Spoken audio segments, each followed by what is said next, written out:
and welcome to KTV. It's our Kingdom Television. You know, here at the Valley, we are always doing cutting edge stuff, and our apostle had a great vision for what the kingdom should be showing on different networks. And apostle, I just want you to let them know what this vision came about and what is KTV all about. Well, God bless you. 10 years ago, the Lord gave us a vision of having our own TV network called Kingdom Television Network. The vision was for a appointed time. We had the vision, but we didn't have the technology. But now, 10 years later, the technology is there. And so we're just excited tonight with this distinguished panel that we're going to be dealing with a sensitive subject, but it's a subject I think that really needs to be dealt with, and that is the generation gap. There is a generation gap that really needs to be closed, and that is our objective on this evening. To have lively discussion in the 5 generations, to try to share and get a cross understanding of what each generation is about and how we can relate to each other and how we can just do a better job. The first thing I want to start, even before we introduce the panel, is to remind us that God is a generational God. He's a father of Abraham, Isaac, and Jacob. He tells us that we ought to have an inheritance for our children's children. I looked and I studied and I found out there are over 100 scriptures. I'm not going to give them all, but Psalms 145:4 says, "One generation shall praise your works to another and shall declare your mighty acts." Daniel 4:3, "How great are your signs and how mighty is his wonders. His kingdom is an everlasting kingdom and his dominion is from generation to generation." But I love 1 Peter 2:9. I think it's one that we all have heard of. And it talks about us. It says, "But we are a chosen generation, a royal priesthood, a holy nation, his own special people, that we may proclaim the praises of him who called you out of darkness into his marvelous light." And so what we're going to be doing now is we want to introduce our panel. We have 5 generations, and the 5 generations really cover every generation who's on the planet now, and that is the silent generation, the baby boomers, Generation X, the millennials, and Generation Z. And so we want to start off by letting them introduce themselves by starting first with the silent generation. Introduce yourself, please. Eddie Anderson. Mary Walker. And I am one of the baby boomers, Jeff Newton. I am Karen Boyd, also representing the baby boomers. I'm Calvin Williams, representing Generation X. I am Latanya Sherry, and I also represent Generation X. Hi, I'm Michael Chin, and I represent the Millennials. Hi, I'm LaTiffany Hall, and I represent the Millennials. My name is Centroy Berry, and I'm repping the Generation Z. My name is Jana Magruder, and I represent Generation Z. That's great. I'm so excited to have you all here because I can't wait to just hear your response and see how we can just break this generational gap. So I'm going to get right into it.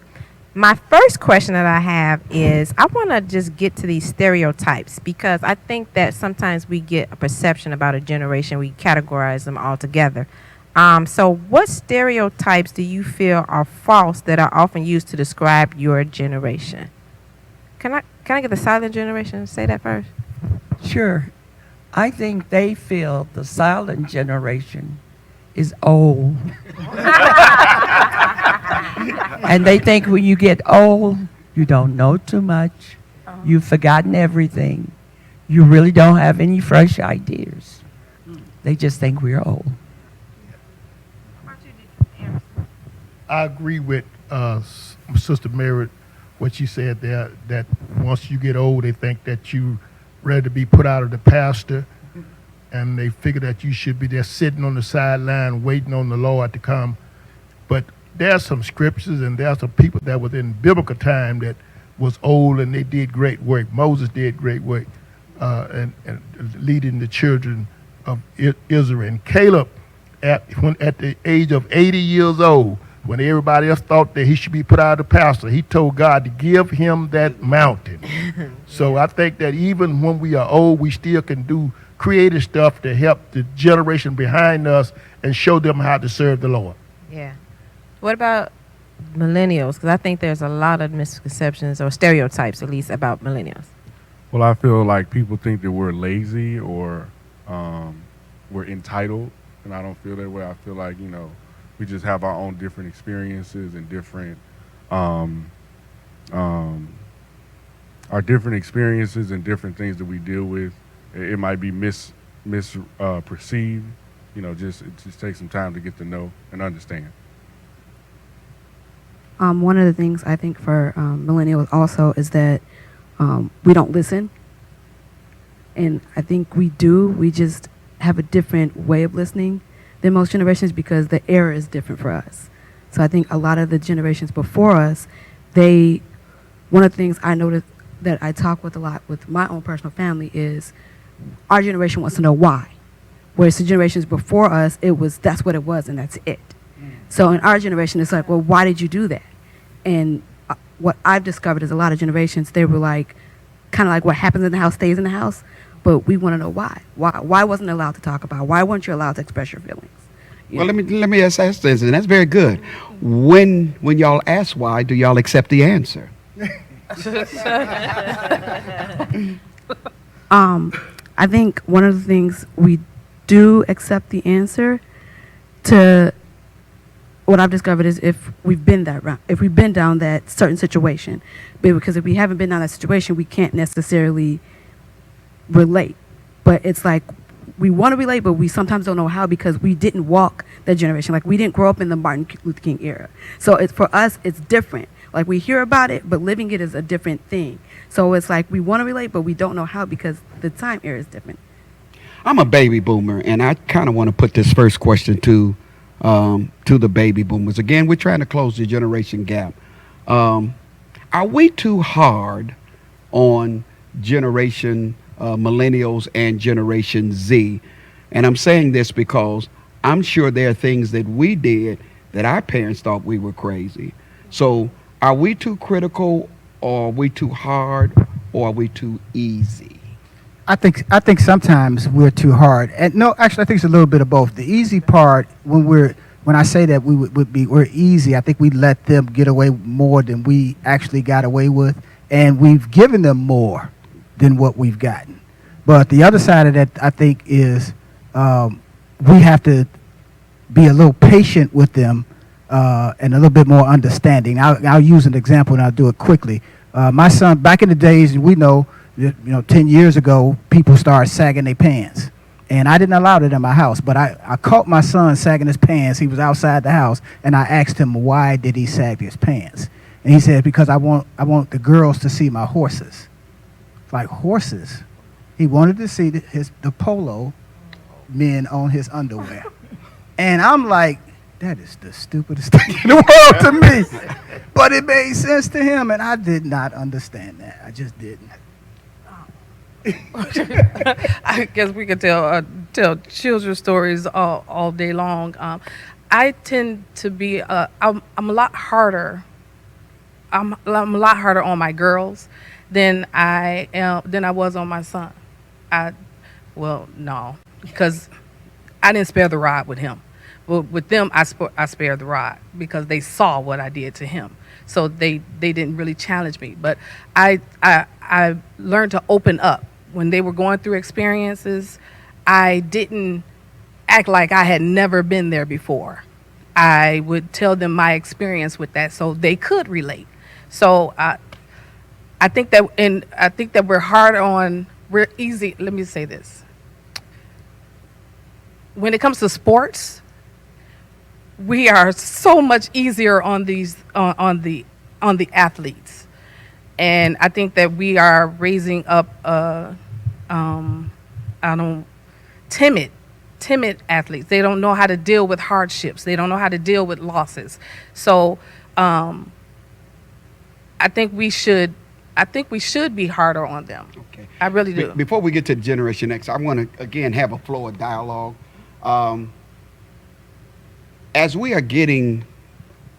you're getting older, do the millennials and Generation Z respect the maturity that we have and understanding to the four of you, the millennials and to Generation Z.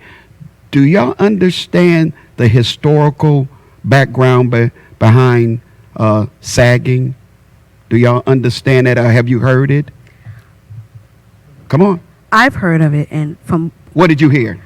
my understanding, it was a way to grab attention in the jail cell era, and it was a way to kind of dominate the person.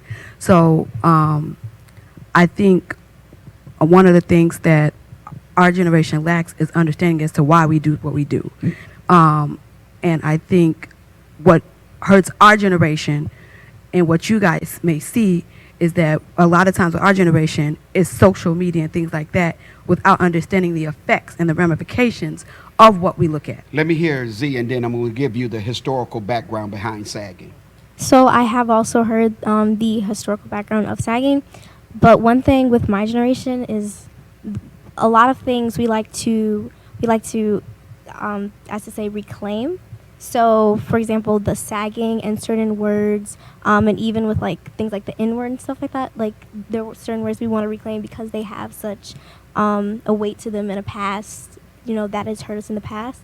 The only thing is that sometimes we don't always know the actual meaning behind it, but all we know is this is how I'm going to use it now. Historical background, that in prison, for an inmate not to kill himself, the jail or the prison took away their belt. And without their belt, their pants sagged. So again, it was a form of domination, but also keep that inmate from killing himself. So I think one of the ways we close the generation gap is we have to have an exchange of dialogue and to understand the historical background of many things. And we, on our side, we just can't say it just looks stupid. We have to have the understanding to be able to adequately explain to your generation that it would probably help you to understand it more. I don't want to just go back to that reclaim part because I do hear that a lot in the millennials and Z generation. So does the explanation help change your mindset on what you reclaim, or you feel like, hey, I reclaimed this so it has a different meaning for me moving forward? So to answer your question, it does depend on what you're reclaiming, and it depends on how it affects you. Because me personally, sagging, I don't sag, and I don't have a reason to reclaim it because it's not a stereotype that has personally affected me. But with certain words, some of them have like a lot of hurt to it, and there are certain statistics that are backed up by that word that have been used against us, that sometimes we feel we're tired of being portrayed in that way, so we try to use the same words that were used against us to empower each other or ourselves. Just before we turn it to SB, help me, this is education. How is sagging, what are you reclaiming? Okay, talk to us. Y'all say it's reclaiming. Reclaiming what? I'm guessing like they just reclaiming just whatever they think is fun to them. Whatever they see gets them attention. Just like in my generation, they say if you sag, you get women, just like that. But I was taught like you have to be a gentleman, and I don't sag personally. It may look like I do, but I really don't. That's not me. That's not my character. So they just probably think that it gets entertainment for them. Well, I was gonna say for a lot of my friends, and what I hear a lot is like a fashion, or it can be like a cultural thing. Whereas, like, this is my outfit, or this is what I'm wearing today, and I want to sag because it makes me look cool. So it's like a cool thing. That's the mindset behind it. I'm trying to be moderate here. I'm trying to. How is showing your underwear being cool? Sorry. Can't talk to me. I need to understand. So I personally, there's a lot of, sagging is one of the lot of like different styles that are used today. And I feel like specifically with black people, I feel like it's a way to try to bring back like a part of our culture that has been taken away from us. But I don't know, because some people associate certain things like sagging with like with blackness, even though that's relative. And it's a matter of Okay, I'm gonna be quiet. Cultural. on this It's one. cultural. Can I It's just share cultural. something It's right their quick? culture. And I think, Apostle, in that I understood my son in that, of course we know that when people wear designer clothes and things like that, they get a certain little status, and they get the ladies looking at them and stuff like that. So he wanted to make sure his polo horses are shown, and so now I wear polo. That means I'm cool, and it draws the women. And so I understood it, even though I said it was stupid, but I understood. Yeah. And I don't think you can change their mind about that what is it, their truth for them. Exactly. And I want to go to the Gen X because we've been doing a lot of talking, and it's always redirected past you guys. So I want to know, how do you feel just with this generation gap, your place is? Do you feel like, you overskip, like the attention is always on the other generations? I would have to say yes, I agree that it is. Because even in this conversation, it's like, oh, we have the baby boomers and their opinion. The silent generation have their opinion. Then it's always about the millennials. We're just hearing about Generation Z now.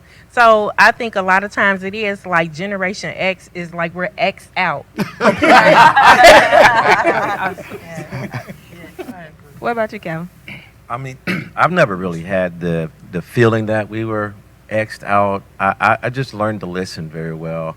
When I was their age, I was the one getting the heat of what's different about my generation and some of the things that we were doing that were different from our parents.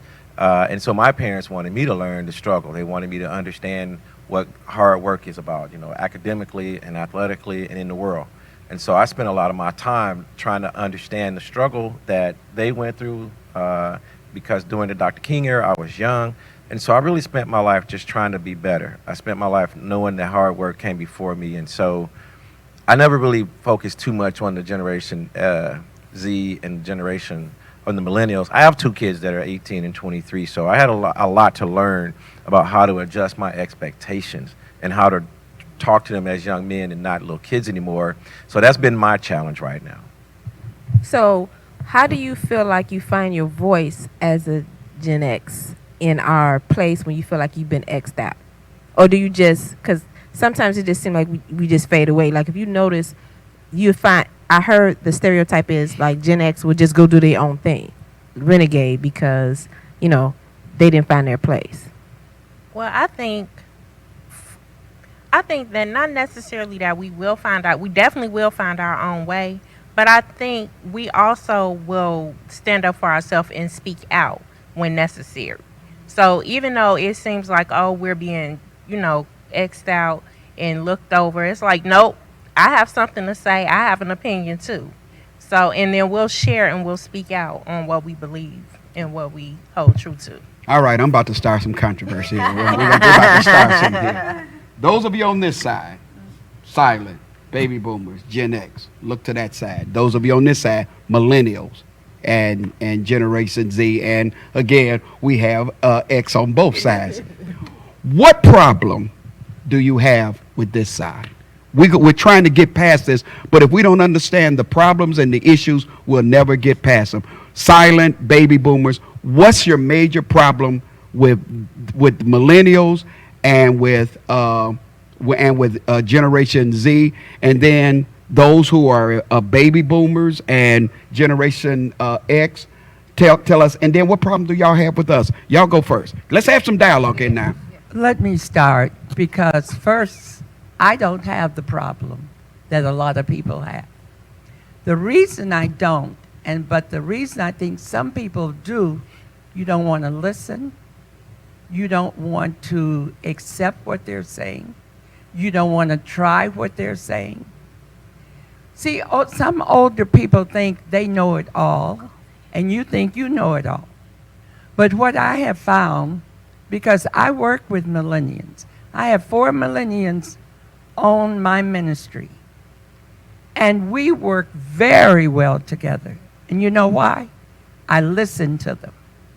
When they have a new idea, they have brought our ministry up into a different century, because some of the things we're doing now, even though we were functioning It wasn't as well as it is because we brought it up to the modern generation. Yet they listen to us also.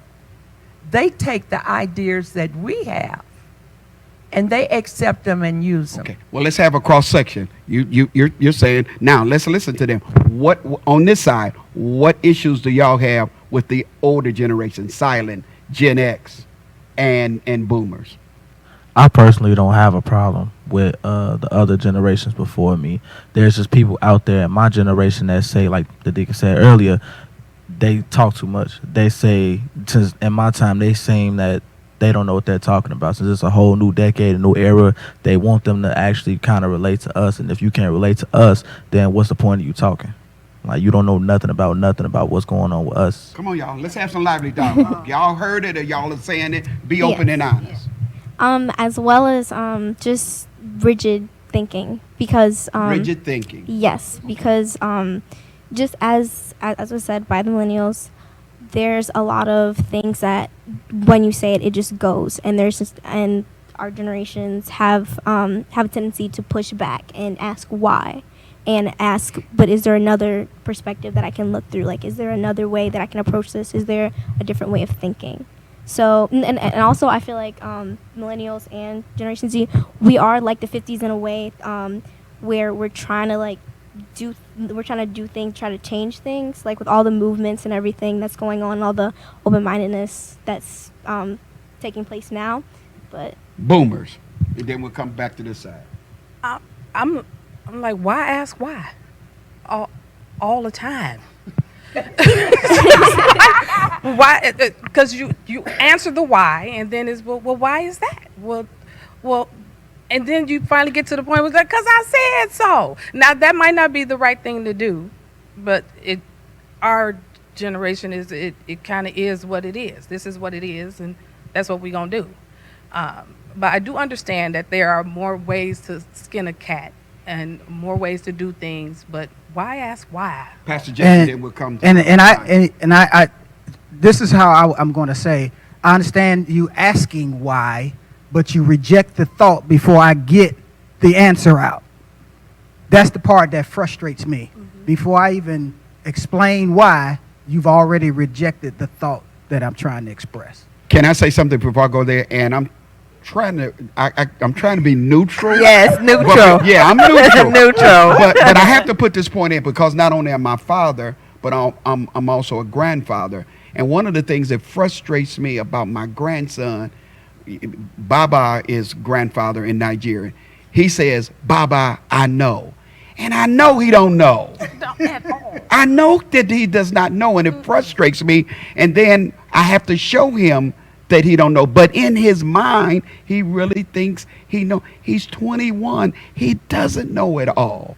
And I guess that is some issues that baby boomers have. that they feel that your two generations, that y'all feel like y'all have arrived, that y'all know it already.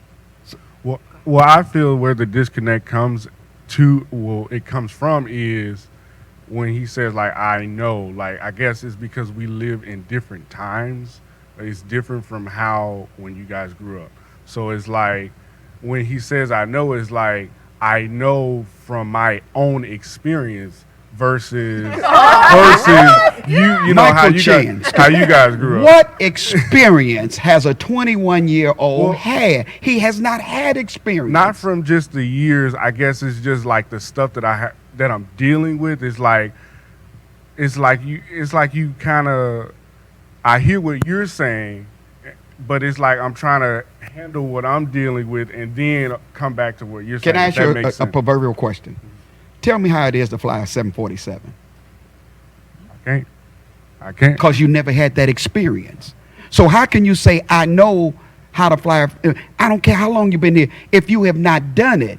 I think our generation is just saying, hear us, because some of the things that your generation say you know, you don't know because you haven't experienced, but we have. And if I can, Apostle, one way to sort of bridge this gap, I think, is because I know for me with my two boys, there was a definite communications gap. I learned at some point from my wife, who you guys know, that I wasn't my way of communicating to them, because I am that militant expectations. This is what you do, father. And my youngest kid, from the time he was maybe 5 years old, he was the why baby. We literally called him the why baby because everything we said, he said why. So, but to bridge this gap requires both of us listening to each other. It definitely requires you guys to be willing, like Jeff said, to open your mind to, first of all, hear what we're saying, and then for us to open our mind to your new ideas. But it works both ways. And for me, that's what I've been trying to That's do good. with my boys. That's good. You had something? Yeah. When you back to your question or your statement as to why, Why the why? why the why.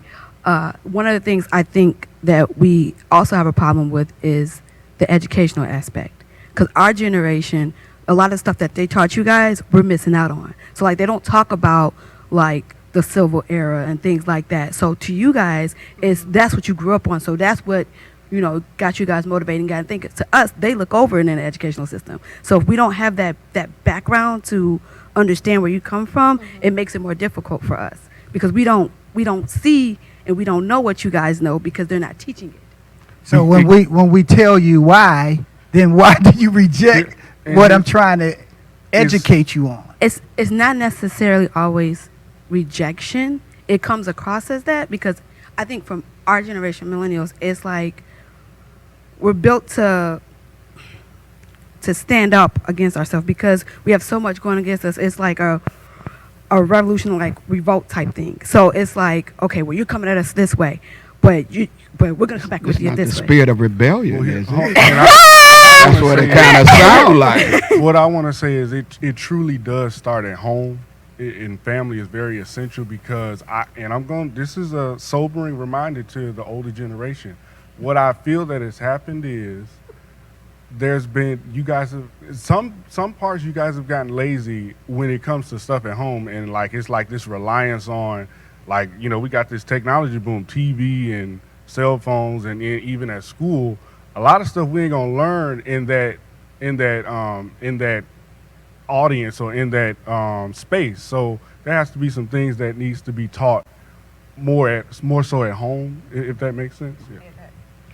I agree with Michael, and what I see is it is a disconnect where from the Generation X and I think the baby boomers, when we had our children, we grew up where there was a thing where we didn't have this and we didn't have that. So you always want to give your children more. Right. So we just kept giving them more Absolutely. and more stuff and more stuff, and there wasn't that communication. And so we're so busy giving them the more, you got to work for the more.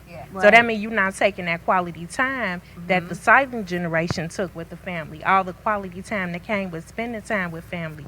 So now you have where they're more into social media, and they have all these other, with the internet and everything else, that's where they're getting their information from. So you can Google anything and get the information. So it's like, why do I need to hear what you're saying?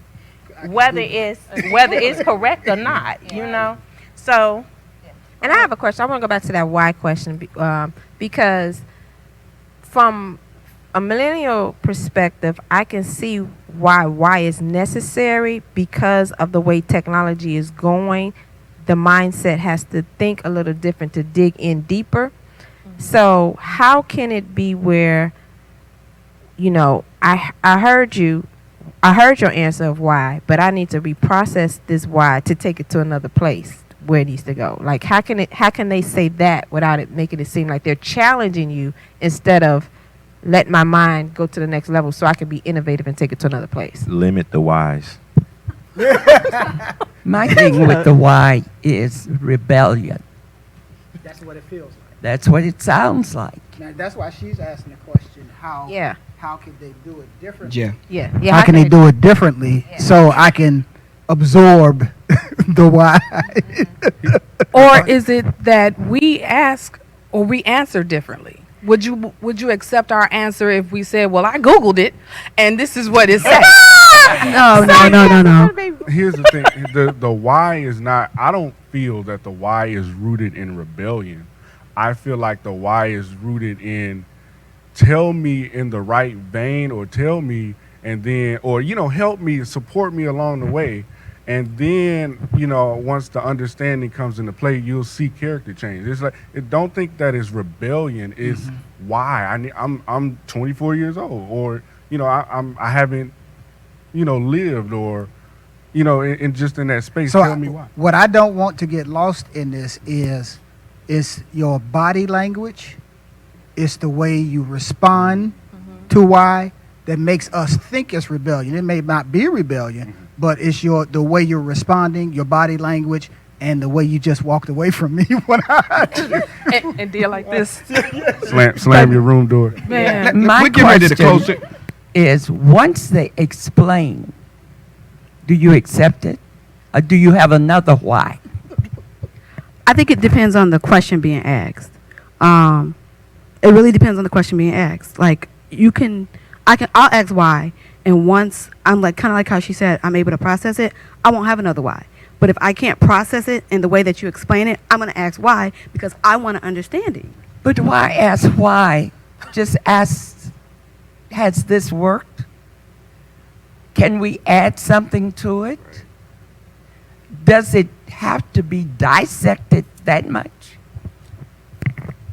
It just depends on what it is. It honestly depends on like what it is. We're getting ready to close this particular segment out, and we're having a lively discussion. But I want to end this with just a exchange of dialogue. I heard what you said, Mike, that we need to talk more, because I say all the time that we've created some things because we gave y'all so much because we wanted y'all life to be better than ours. Absolutely. But I think that the way we were raised, it made us work, understand, and appreciate more. But I guess I'm going back to your question or your statement is, talk to us more. But what happens when we want to talk and get tuned out? I don't know what's happening in other homes, but in some homes, headphones. They go in their room, I call it the little cave, and shut themselves in the cave. And then when they come out, the headphones on. So even in the car, when you want to have dialogue, it's none. So it gets frustrating to us that we want to pour in, but it seems like it's futile. Talk to us, speak to that for just a minute, and then we're going to go to break. Come on, y'all, let's talk.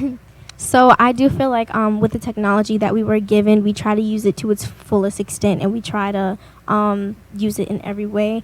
But I believe that is true, and that is something like our generation personally does have to work on, which is being able to pull back from the technology we were given and like have the human like connections that we're supposed to have. So that is true.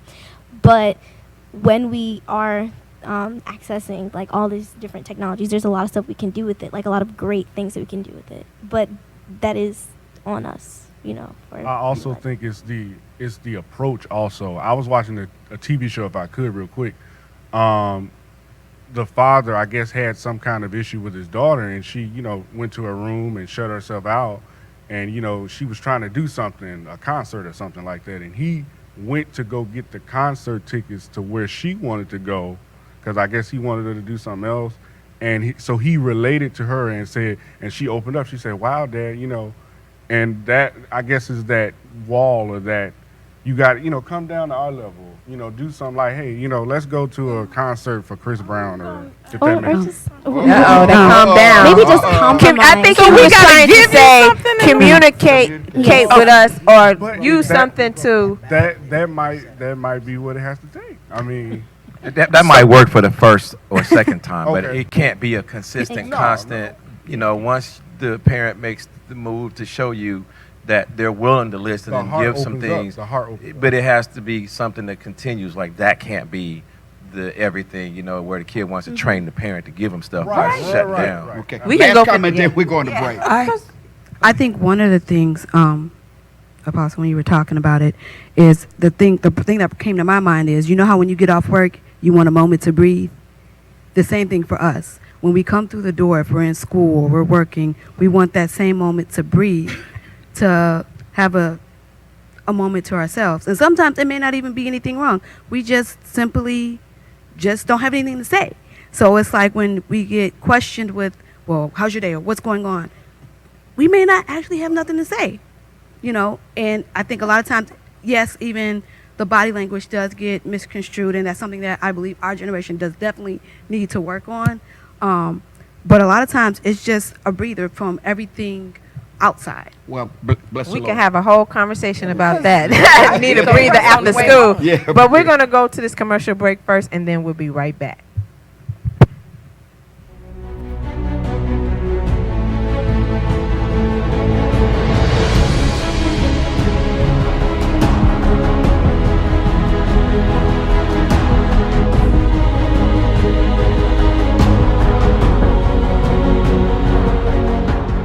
But starting in February, we're going to be bringing you bi-weekly KTV. We're going to be dealing with cutting-edge subjects that I know will bless and touch your life. God bless you, Apostle, still here. Well, God bless you in kingdom blessings. This is Apostle coming at you, and I'm just so excited about what God is doing here at Valley Kingdom Ministries International. So happy to have our e-pastor with us, Pastor Sabrina Williams. We want to talk about two things. I want to talk about the vision, and then I want her to talk about the vision for the e-church and also the YouTube. As you see from here, this is our step and repeat. We always have something visual. The Bible says, write the vision down and make it plain. So I believe that not only do we need to talk vision, but we need to show vision, because people catch what they see. And so what the Lord gave us is not just have 20/20 vision. We know sometimes that is a cliche, but we're talking about having 20/20 vision from a God's eye view. How does God see things? We've been teaching on that we see debt, God sees streams. We see sickness, God sees healing. Yeah. We see problems, but God sees solutions. And so one of the four major areas we're going to be dealing with about acquiring, seeing things from a God's eye view is we're going to be dealing, Sabrina, with faith and family, with finances and future.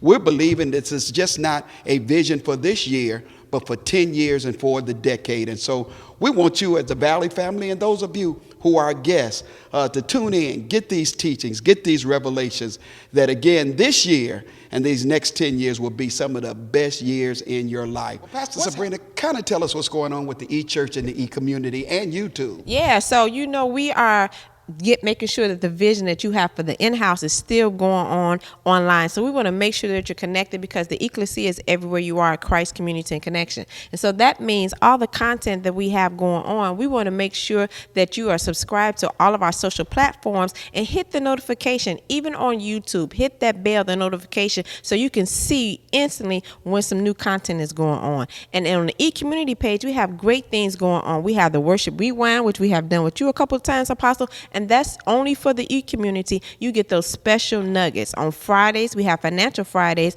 and that's giving tips so that we can prosper in our finances as we carry out this God's eye vision of 2020. So we just want to make sure that you're connected with the e-community, because we have so much going on. You're doing a wonderful job. And again, we want to encourage you, Valley members and also guests, to go to our YouTube. It's so many powerful things on there. It's preaching, it's teaching, it's worship, it's work. So many things there, and it's high quality, it's high definition. So again, thank you for tuning in to YouTube, the Valley Experience, and so much more. Stay tuned. We got some great things coming in 2020. See you later. Bye-bye.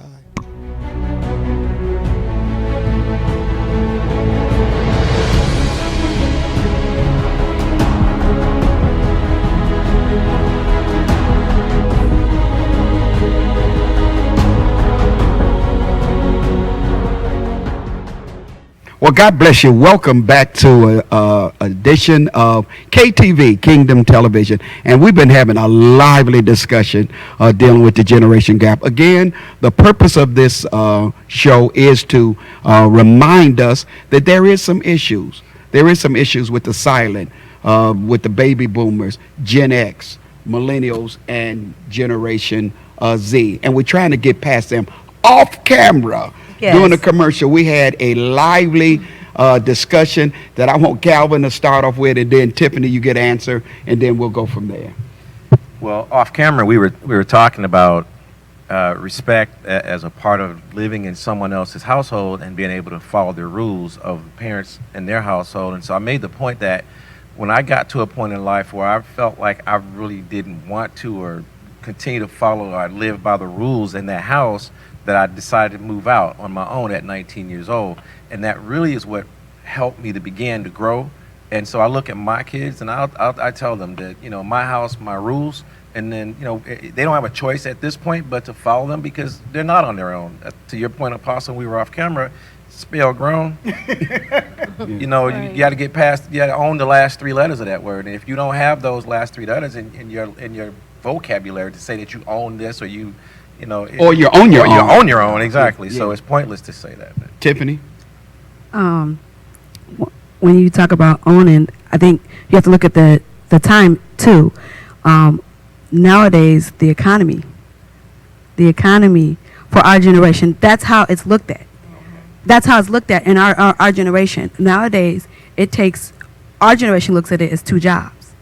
We were not just looking at savings. Like, we weren't taught to, our generation doesn't know necessarily always about saving and investment and things like that. Or saving, as they say, for a rainy day. That wasn't our generation. Like, our generation is kind of like survival mode.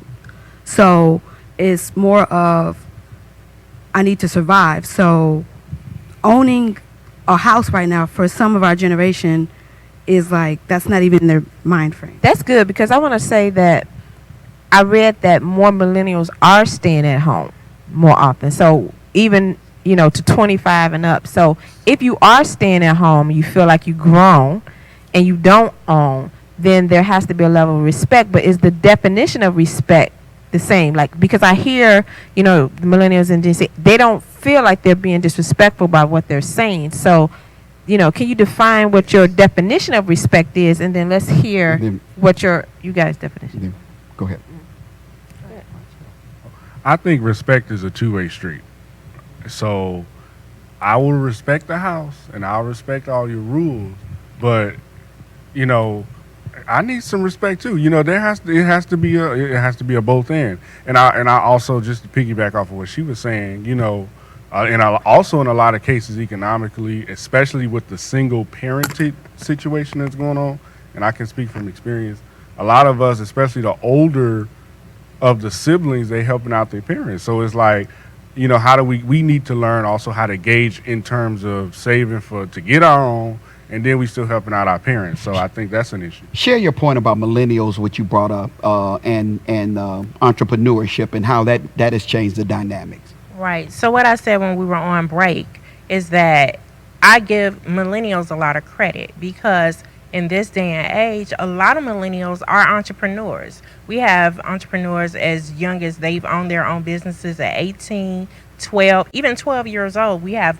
they're making a lot of money with their own businesses and their own brands that they're coming up with. So a lot of times when they hear a Gen X or a silent or a baby boomer say, oh, this is what you should do. Oh, well, no, you work at a regular job. You work for somebody else. I make my own money. So why do I need to listen to what you're saying? And so I think there's a level of, I don't really have to listen to you because you're not doing what I'm doing. So does that hurt the respect level?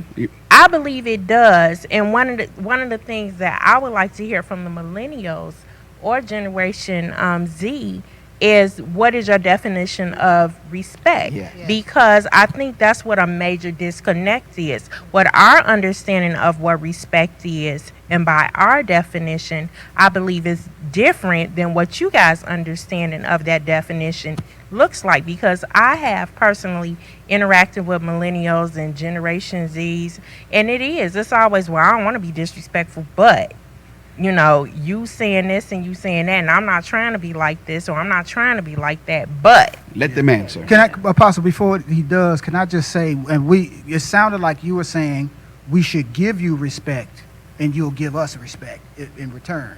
When in our generation respect is earned. Is earned. Right? Yeah. And so that is a good, I would like to hear the answer to that, because I still say respect is earned. So let me ask this. What is earned to you? No, you answered the question. Yeah. Answer the question about how do you define respect? Like, I think for me, I guess it's kind of different for me, but respect for me is being able to voice my concern or my issue or my viewpoint without it being stomped on or without it being looked down on because I'm younger. Because we already know we're younger than you guys. So a lot of times, I know for millennials, it's like, well, I can't tell you this because you're not going to respect my viewpoint anyway because you don't understand where I'm coming from. Because that's the way is brought across, even though it may not be that way and it may not be your heart. A lot of times, it's brought across that way, especially with tone. Tone is a big thing with our generation, like how you voice your viewpoint. If I went to, just use Michael, and I said, hey, Mike, how you doing today? Versus, hey, Michael, how are you doing today? Like, those are two different, but a lot of times, even though in your heart it may have been soft, but it came across the second way. So that's where I think where the confusion comes in with our generation. Y'all got some issues. Also, Yeah, exactly. also, That sound like y'all on edge what I already. would like to point out is- what I would That's like- that. Go ahead, Mike, and then Deacon Anderson. What I would like to point out is also there. It's like always. It seems to be this attitude as though like, and I understand that you guys are older and that you guys have been through more, but it's like, I guess it's like this thing where you all want us to like, in order for our respect, in order for us to earn you guys' respect, you all have to like, you would have to go through what I've been through, and you gotta have gone through hard times like me. And back when I was Hey, a Mike, boy, I don't think that's know, true, man, I- at all. Okay. I Like- think I'm sorry. Go ahead. Our idea of respect, and we talk about earning respect, that means you give a little effort in whatever it is you're trying to do. Not everything's going to be given. It's not all going to be easy. And the other part of it is just listen and accept. At least, I think somebody said, accept what we're offering you, and then we can talk about ways to improve it. The idea that you're asking why immediately says that you totally disregarded what we've said. And to me, when they say it's earned, that's just what it is. I got 2 kids living at home right now. I changed my own oil. Deacon Anderson, I know I'm not no pro here, but I changed my own oil and do things to my car. My uncle taught me how to do that because I listened to him, right? I can't get my kids to sit down long enough to learn how to do simple things that will actually save them a lot of money. Deacon Go Anderson. ahead, Deacon Anderson. The late C.L. Franklin said, and I quote, some things you learn by living. Yes. And you might think that you know a lot of things, you're millennial, whatever, but you have not lived long enough. And when the older generation try to tell you something, they ain't trying to break you down or make you feel small or anything of that sort, but they trying to let you know that I have gone through what you are going through, and I don't want you to have to go through what I went through, and that's the reason why I'm trying to show you a better way that you won't have to go through what I went through. Two things on that. We gotta, and I want us every once in a while. This is still a spiritual show to put some word in it. Some word for this is we have the responsibility from the Word of God to train up. Yeah. Right. To train up. That's our responsibility. The difference in this generation and this is we have one major thing that y'all don't have. We birthed y'all. Y'all don't have children yet. So y'all don't really even understand what it is. One of the things, and I have a son, I can't believe it, 48 years old. Jamal just had a birthday in December.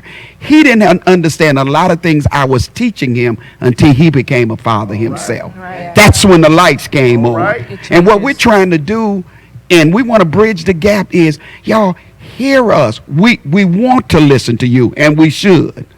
And I don't know if a tone. We apologize for our tone. If that's an issue with the millennials. that is. But we've lived, y'all. We've seen what y'all have not seen. We've done what y'all have not done. So it's going to be a time when y'all have children and y'all will understand a little bit better what we are saying. Before I get to my next question, do y'all feel like they're lecturing y'all, or like do y'all hear them as the tone wrong, or y'all feel like I'm receiving what they saying? Like, So I am receiving everything that I'm hearing, but Yes, but. Go ahead, McGrew. it's just a matter of like you said, there is a lot of things you learn from experience. The only thing is that when you talk about experience, it sometimes feel like because I don't have the experience, like I can't have Do you get what I'm saying? Like voice. I can't have an opinion that's like valid enough for me to know something on a subject that I haven't experienced. And I get where that comes into play, but I just feel like we still do deserve to like have opinion. I think the difference there though is you have an opinion, and I think you have a right to have your opinion. But when someone is expressing something that they have experienced, there's something to listen to, because you can learn to avoid certain challenges in life, certain things you don't have to deal with if you just listen to it, even if you decide not to take it as you use it as information because you haven't crossed that bridge, or you haven't come to that bridge yet. If you listen, just ingest it long enough that it sits in your soul, so that when you come to that bridge, you'll cross it in a different way. If that makes sense. Yeah. So it sounds like the respect for the older generation is just hear and meditate on what I'm saying and don't disregard it. And if you could do that, then maybe you will feel like you're getting the respect on your end, because I feel like you at least comprehend and understand what I'm saying and respecting my thought. Yeah. I wanted to ask Mike a question. You mentioned you respect your parents, but I want respect. Define the type of respect you think you deserve. Me personally, just to hear me out, and to value my opinion and my experiences. So, it's like sometimes it's like, well, okay, you 24, keep living, or so it's like, my grandfather, keep living. So it's like, okay, keep living, but the now, what about right now? Do you all think our opinion about our experiences is relatable to your experiences that you're going through right now? To some extent, yes. To some extent, yes, because we're all human, so we go, we have different milestones in life that are applicable to everyone. So I guess where the disconnect comes in is, I guess, on things maybe that's inherited, or things that are like, it needs more explanation or it needs more interpretation, if that makes sense. Let me say that. We bow, and we're talking to the audience who is listening. Silent generation, baby boomers, Gen X. Let's listen to the millennials and the Generation Z more. Let's have a listening ear. But coming back to the Bible, there's nothing new under the sun. I think that, and tell me if I'm wrong, do y'all look at us as just saying, for lack of a better word, them old folks, they did that in their generation. We got a whole new generation. right. We don't do that anymore. Can you repeat that Come on, talk. Can you repeat that question again? I'm trying to evaluate what I'm trying to say. See, that's what happens at home, right? Sometimes. Like, you say a question, you feel like you talk, and then you get to the end of it, and it's like, I was doing all that talking, you ain't pay attention to me. What happens in that moment?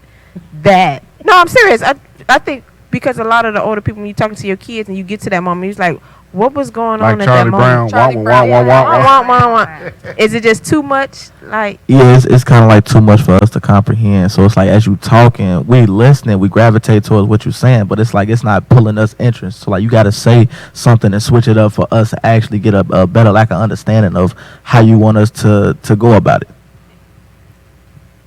okay. Okay. So you got to speak his language. You got to speak your language. Okay. I feel that because I talk to my son differently than I talk to my middle child, and then I talk to my youngest differently than I talk to all of them. So it's make it relatable. That's what you're saying. Yes. Okay. And another. See, I listen. We heard you. Come on, because I have a question for you, for the two of you. Okay. Just with experience, it's a matter of like, sometimes it feels like we can't have our experience just because like your experience is firsthand, and some things we simply haven't gone through. So just when you address us about things that we haven't experienced, just take into mind that we're ignorant, and not that that's necessarily a bad thing. It's just the state of not knowing, But if you're trying to reach out and learn more, which is on our part to do, then it's a matter of like you do have to like try to like relate it to us in some way, because although we don't have the experiences that you have, we do have some experiences with certain things, and they are valid. It's just a matter of like. This is not a millennial question. This is a question for Z. And tell if it's wrong. And a lot of things, it's perception. we perceive sometime with Generation Z that y'all angry all the time. What are y'all angry about? You got food on your table. You get money. You get care. Why does it seem like it's an attitude or angry? And tell us if we are wrong, if our perception is wrong. It's not even about just having a perception. I'm not gonna lie to you. I was mad this morning for no reason. I woke up mad. Why? Well, in my own personal life, I didn't want to go to school today. That'd be some children in our era. They don't want to get up. They want to rather just be lazy, be home. So it's like, it's not even just us just coming off of being angry, just our facial expression. So our parents be like, why you look angry? What's going on? It's nothing wrong. But let me ask you this. You are a spiritual man. You saved. You love the Lord. Yes, sir. How does the word help you in you getting up? The word says, I was glad and that you ought to wake up joy, that it's a new day. This is a day that the Lord has made. I shall rejoice. How are y'all using scripture to deal with you waking up mad? He said, no, you. I guess it's just taking everything with a grain of salt, because with our generation, another thing that's said is that we're very sensitive. And the thing is, that's true, but that's because our generation is open about so many things, and we're willing to talk about it, and we're willing to express it. And that's why we're called so sensitive, because we say, okay, so when you say this, like, I do perceive it a certain way. I do have a problem with how you said it, maybe not what you said, but how you said it. So that is like where the anger comes into play. But let me just say, and SB can kind of take it from here. I ain't talking about even when there's communication, just walk in the room and ain't nothing been said and you see anger. Why? I need to understand. I'm a grandparent. Help me understand why your generation is angry. I think it is a thing with perception about how we are so open to expressing ourselves, whether that be good or bad, and our ideals and everything. Because you know how even now everything is more, there's more freedom. Solution. We're dealing with solution. Yes. So how should we accept y'all being angry and mad? Just to say that they having a bad day? Yes, just I guess just ask, because it is on us that we are looking angry, and we look as though we don't want to talk to you, or we have anger, that's aggression that's shown. So that is on us, but it also is like, you do have to understand that, like, it's something that's going on that's making us like be perceived as angry. It's not just us. It's a Tuesday, so I'm feeling angry. You know what I mean? It's not. I was hoping that one of you all say, because I know it's true for my son, one of my sons, is that you look that way, but it's not that really. That's not what it is. But you didn't say that, and I for him, and he looks that way quite a bit. But he's saying he's not angry. I'm just in my thoughts. I'm just thinking about a process of some things or whatever. But can I ask a little simple question? Why can't you be in your thoughts and smile? We're dealing with solutions. Good question. Yeah, they don't think that's important. The smiles. Troy, go ahead. Some people say, like, the reason why they don't smile at the same time, because they say that, oh, I have demons inside of me. Like, they put on, like, the inner thoughts, whatever. Maybe it's social media, or maybe it's something that they're having troubles with. So that's why they have that blank face on, and they just don't like to be bothered. It's not even the fact that you want to ask questions. Sometimes don't ask questions. Just wait till that person come to you and tell you, hey, I want to get this off my chest. Will you be able to listen? My last thing to that, and I'm turning to SB. Would y'all have a problem if we just walked in the room as your parents looking mad and mean? Wouldn't you wonder why granddad looking mad? Yeah, we'll ask you, but if you be like, oh, it's nothing, we gonna leave it alone until we know, like, something is wrong. If he ain't gonna tell me now, then he's gonna tell me later on through the day, or maybe tomorrow. Okay. So exercise some patience. Yes. Don't act. Real quick, allow them, and even the millennials, allow us to be human. We're all human. I think that goes both ways, though, right? You guys are asking, about some of our expectations and how we communicate with you guys. Understand, to your own point, that we are from different generations and we do have different experiences. And I think that on both sides of this coin, the moment we're all able to listen, be more patient, be a little bit more understanding, and a little bit more accepting of the fact that we are from different generations. And yes, you haven't experienced a lot of things that we have experienced in life. But I'm going to tell you, like my mother told me, keep living. Because as time goes on, your generational status is going to change. There was a time when there was no Z and all these, it wasn't there. I was at the tail end of the generational spectrum as the young guy. And I had a lot to learn, but I tell you what, now I'm kind of in the middle, and I still got a lot to learn. And can I just add too, a lot of times when we talk about living those experiences and allowing Generation Z and the millennials to live out those experiences and feeling validated, my thing is when you're living out those experiences, when you find yourself, when you reject the information that's trying to be shared with you and you're living your life and figuring it out, when you get stuck, who you fall back on is the Generation X and the silent and everybody else. So you also have to be open. If you want to live that, you have to accept the responsibility and the accountability that comes along with living that life. And I wanted to say something right quick as it relates to us. And don't forget we're parents. So what that means is if I see a certain emotion that's on your face, I'm as a parent, I'm concerned about it. I don't want to be in your business. That's not what I'm trying to do. I'm concerned about what could be wrong with you. Yeah, and it could be serious. And it could be serious. Yeah. So because you all are closed for the most part. And can I say this? Why our level of concern is so high? Because there's more suicide in your generation than in ours. So we take that real serious. Is there something deeper in that frown that I'm seeing? So we're not trying to get into your business, but we love you enough to be concerned. So receive that from us as we receive that it may not even be anything wrong. We're not going to put on you what I put on. I couldn't walk in the house all mad. Something wrong with your face? Right. So it is a generational difference that Calvin talked about. We won't do that to y'all, but talk to us, express to us everything all right. I'm just having a bad, and maybe we can help you with your bad day. I had just one question for the two generations.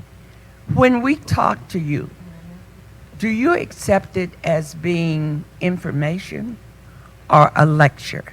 See, that there are two different things.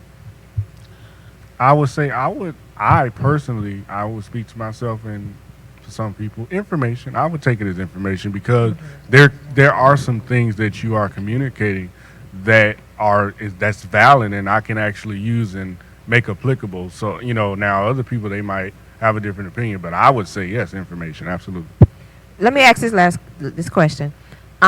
With so many different perspectives from the different generations, how do we work together in the kingdom so we can get the kingdom assignment done? Because Apostle talked about God was a God of generations. So with so many generations, we are still, as believers, supposed to keep pushing the gospel forth. So how can we work in ministry together with the different perspectives that we have and get the job done? I feel like, as we've talked about before, respect is like a big thing. And also what comes with respect is the compromise between both of us. And just like how we were asked, like, the definition of what we believe respect towards you meant, it's also like what we believe, like, respect towards us means. Because as you said, respect is earned. But, like, that's still something that we want. You know what I mean? And just a matter of knowing, like, that certain things might compromise my values or my beliefs, or certain things that I think should be done in this way, because different perspectives and everything like that. I agree with that.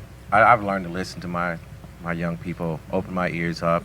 There comes a time, though, when I have to put my foot down, and that's just in protection of them sometimes, or what have you, but then they have to stop and listen and just accept the fact that that's it. That's Dad. If Dad's going to stand by whatever he's saying, like, he must believe in it enough that I have to just stop and just listen. Because if we don't do that, the frustration is going to continue. The disconnect is going to continue. So there is a hierarchy in your household, believe it or not. Your parents are the providers in your house. And there has to come a point in time where you all have to be willing to stop, accept what they say, and we, as the parents, have to also, there's a time when you absolutely, your opinion is always valued. But what if it's not in the home though? Even if it's So not, in the even if ministry- it's not at the home, in the even ministry. in the ministry, it is the exact same way. In the ministry, as an adult, and you're not my child, there's going to be respect. This is not my house. This is God's house, and this is Apostle's house. So the communication and the respect has to be there, and how we carry God's message into the community, that should be mutual. How we carry ourselves as Christians, that should be mutual. Last comment, because we got to close on Because this this is segment. so We may good. have to Yeah. do a part 2 on this. I was going to say, I think in ministry, what's important is that we allow the millennials and Generation Z, that we give them some opportunity to take the lead and show what they can do. And that we as millennials, as Generation X and baby boomers and the silent, we have to give over the mantle. We can't just keep holding on and say, no, you don't know what you're doing. We got to give them the chance so they can show us what they can do and maybe take us further than we've been. Well, I'll say on this, and then we're going to do one last thing to close out. I know I can't speak for other ministries, but we here at Valley Kingdom Ministry, we value y'all. We really, really do. That's why there's Remnant Sunday. That's why we're looking. One of the visions, and it didn't totally work out. 3 years ago, we tried to have 3 generations in leadership. And I don't know what, I can't put my finger on why that didn't work, but I think we may need to do that again. Communication. Let's end on a positive note. Communication. Let's end on a positive note. Take just 3 seconds going down and compliment the other generation. Compliment the other generation. Deacon Anderson. Well, I say to the millennial, I think y'all are the future, because we are getting older, and the main thing that we need to do is continue to have communication. Thank you. We need to talk to one another and get to know each other, and then we'll be able to go further. Thank you. Mary Walker. I have 4 millennials. I love them. Millennials. Well, the voice. Oh, okay. Yeah. But there are 4 in our ministry. 2 are my co-chairs, and we equally divide the work. Bless the Lord. You all are absolutely brilliant and fearless. That's what I like about you. Karen. You are amazing and Talk. creative. Oh, I'm sorry. You are amazing and creative, and you continue to evolve, and you'll push us forward. You're our future. I believe you guys are powerful beyond your own beliefs, and I think if you unite and begin to believe that in yourself, you'll take us much further than we'll ever go. I think I'm gonna say to the Generation X, because you guys, they didn't say anything. I'm gonna say that I think you guys are still resilient, because even in a generation where you're not necessarily mentioned as much, you still are progressing and moving forward. Y'all are our future. We love you. And we know the tricks of the enemy is to try to divide us. So we're going to come together. And I believe that shows like this do just that. I would say I can appreciate that you guys are innovative, that you guys are strong, and just your, I can't even find a word right now. Now, y'all talk back to us. Well, I would say I appreciate the wisdom that we can learn from you guys and make applicable to our lives. Through you rearing us and correcting us, and even just the things that we can accomplish once we are, united more. Thank you. Thank you for your wisdom, like he said, but most importantly, thank you for your prayers, because it's kept our generation going. I just thank all y'all. I just have nothing to say. Just thank you for just being open to understanding that our experiences are different, and you do have much more experience, but just taking into mind that. Let's join hands and go and close with prayer. God our Father, we thank you tonight for this dialogue, this discussion. Now we pray that you would bind these 5 generations with cords that cannot be broken. Satan, you've tried to divide us, but Lord, you are bringing us back together. You said in Malachi that you're going to return the hearts of the fathers to the sons, and the hearts of the sons back to the fathers. Let this show and the anointing and the discussion do just that. We pray it. We kind of done by faith. In Jesus' name, Amen. Well, God bless you and good night. We know that you were blessed by this. We're going to have a part 2 to the generation gap. But if there's anything that we would want to close and say, let's not talk at each other. Let's talk to each other. And God we bless also you. want to say, subscribe to the YouTube channel if you haven't already, and hit that notification button so then we have programming like this, you'll be the first to know that it's on. Good night. God bless you. Kingdom Television is here.